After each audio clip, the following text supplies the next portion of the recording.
ये कहानी एक ऐसे लड़के की है जो अपनी माँ को अपने एक फ्रेंड से मिलाता है और इसके बाद वो लड़का कैसे अपने दोस्त की माँ को जमकर पेलता है, यही हम इस मूवी में देखेंगे।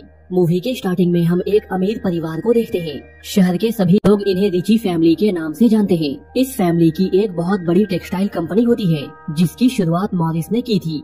मॉरिस का टिम नाम का एक बेटा है। टिम ने एमा नाम की एक रशियन लेडी से शादी की थी। टिम और एमा के 3 बच्चे भी होते हैं। सबसे बड़े बेटे का नाम जॉन होता है और सबसे छोटे बेटे का नाम जियान होता है। इसके अलावा एलिसा नाम की इनकी एक बेटी भी होती है। इसके बाद हम रिची फैमिली को डिनर पार्टी की तैयारी करते हुए देखते हैं क्योंकि आज मॉरिस का बर्थडे होता है और इस पार्टी को लेकर सभी लोग काफी खुश होते हैं। तभी वहाँ पे जॉन आता है। वो आज हॉर्स रेसिंग में अपने दोस्त से ही हार गया था और इसलिए उसका मूड ठीक नहीं होता है। इसके बाद जॉन अपनी माँ एमा से कहता है, मैंने आज पार्टी में अपनी गर्लफ्रेंड एवा को भी बुलाया है और मैं जल्द ही उसके साथ शादी भी करने वाला हूँ। फिर डिनर करते टाइम एमा सभी को एक स्पेशल सूप सर्व करती है। ये सूप उसने खासकर जॉन के लिए बनाया था। इससे हमें मालूम चलता है एमा को कुकिंग करने का बहुत शौक है। इसके बाद जॉन के ग्रैंडफादर मॉरिस सभी के सामने अपने रिटायरमेंट की अनाउंसमेंट करते हैं। वो अपने बिजनेस को अपने बेटे टिम और अपने ग्रैंडसन जॉन के नाम पे कर देते हैं। सभी लोग इस बात से काफी हैरान होते हैं कि मॉरिस ने अपने आधे बिजनेस को जॉन के नाम पे क्यों कर दिया।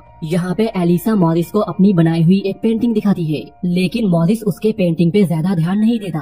ये देखकर एलिसा को काफी बुरा लगता है। एलिसा को उदास देखकर उसकी दादी उसे चीयर अप करती है। डिनर के बाद वहाँ पे जॉन का दोस्त एंटोनियो भी आता है। एंटोनियो अपने ही डैड के होटल में शेफ का काम करता था, इसलिए वो मॉरिस के लिए अपने हाथों से एक केक बनाकर लाया था। उनकी बातों से हमें ये मालूम चलता है आज एंटोनियो ने ही जॉन को हॉर्स रेसिंग में हराया था। इसके बाद जॉन एंटोनियो को अपनी माँ एमा से मिलवाता है। एमा को एंटोनियो काफी पसंद आता है।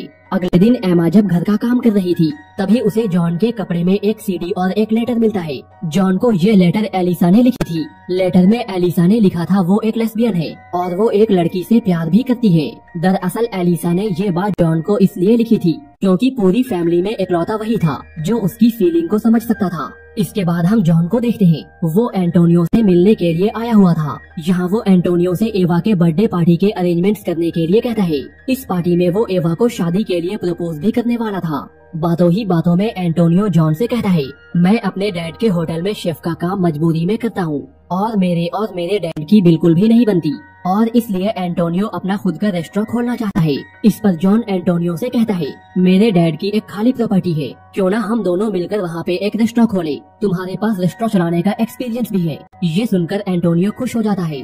इसके बाद हम एंटोनियो को एवा के बर्थडे पार्टी की तैयारी करते हुए देखते हैं। यहाँ पे एमा भी उसकी हेल्प कर रही थी। क्योंकि एमा और एंटोनियो दोनों को कुकिंग करना काफी अच्छा लगता है, इसलिए दोनों के बीच अच्छी बॉन्डिंग हो जाती है। इसके बाद हम एवा के बर्थडे पार्टी का सीन देखते हैं, लेकिन एमा इस पार्टी में नहीं होती है। इसके बाद हम एमा को टिम के साथ उसके रूम में देखते हैं। बातों ही बातों में टिम एमा से कहता है, मैं अपने इस फैमिली बिजनेस को बेचना चाहता हूँ, लेकिन डैड ने आधा बिजनेस जॉन के नाम पे करके ठीक नहीं किया क्योंकि वो अच्छे से जानता था जॉन इस बिजनेस को बेचने नहीं देगा। नेक्स्ट डे एमा एवा और एल्ग्रा के साथ एंटोनियो के रेस्टोरेंट में जाती है। यहाँ पे एंटोनियो एमा के लिए एक स्पेशल डिश बनाता है। उसे खाने के बाद एमा एंटोनियो से और भी इम्प्रेस हो जाती है। यहाँ पे वो उसकी कुकिंग स्किल की तारीफ भी करती है। ये देखकर हम समझ जाते हैं एमा अब एंटोनियो की ओर अट्रैक्ट हो रही थी। इसके बाद हम एमा को उसकी बेटी एलिसा के साथ देखते हैं। यहाँ पे एलिसा एमा को एक लड़की की तस्वीर दिखाते हुए कहती है, मैं इससे प्यार करती हूँ। ये देखकर एमा एलिसा से कहती है, तुम्हें वही करना चाहिए जो तुम्हें अच्छा लगे ताकि तुम्हें बाद में कोई रिग्रेट ना रहे। इसके बाद हम एमा को कहीं जाते हुए देखते हैं, लेकिन रास्ते में वो एंटोनियो को देखती है। इसके बाद वो एंटोनियो का पीछा करने लगती है। एंटोनियो भी एमा की इस हरकत को नोटिस कर लेता है।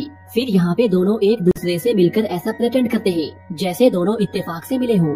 बातों ही बातों में एंटोनियो एमा से अपने और जॉन के रेस्टोरेंट वाले बिजनेस के बारे में बोलता है और इसके बाद वो एमा को लेकर अपने घर पे आ जाता है। घर आने के बाद दोनों अपने आप को रोक नहीं पाते और एक दूसरे के साथ जमकर घपाघप करते हैं और इसके बाद से ही दोनों के बीच अफेयर शुरू हो जाता है।